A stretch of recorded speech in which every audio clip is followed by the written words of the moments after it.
ये फैशनदार भाभी उतरो जब कार से। ए फैशनदार भाभी उतरो जब कार से। कोहबर में जाना भाभी पैरों संभाल के। कोहबर में जाना भाभी पैरों संभाल के। सासू जी का पैर छूना मम्मी को जान कर। सासू जी का पैर छूना मम्मी जी को जान कर। देगी आशीर्वाद लेना आंचल फैला के। देगी आशीर्वाद लेना आंचल फैला के। ए फैशनदार भाभी उतरो जब कार से। जेठनी जी का पैर छूना दीदी को जान के।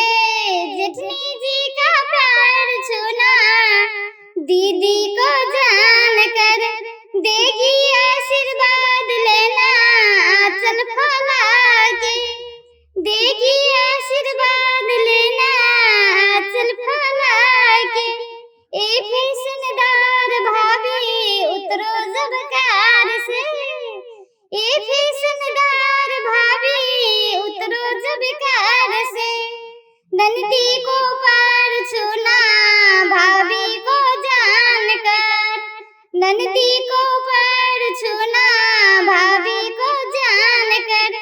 देगी आशीर्वाद लेना आंचल फैला के। देगी आशीर्वाद लेना आंचल फैला के। ए फैशनदार भाभी उतरो जब कार से। कोहबर में जाना भाभी पैरों संभाल के। ए फैशनदार भाभी उतरो जब कार से। कोहबर में जाना भाभी पैरों संभाल के। साजन का प्यार छूना भगवान समाज कर। साजन का पैर छूना भगवान समाज कर। देगा आशीर्वाद लेना दिल के दरवाजा खोल के। देगा आशीर्वाद लेना दिल के दरवाजा खोल के। ए फैशनदार भाभी उतरो जब कार से। कोहबर में जाना भाभी पैरों संभाल के। ए फैशनदार भाभी उतरो जब कार से। ससुर का पैर छूना पापा के मान के। ससुर जी का पैर छूना पापा के मान के।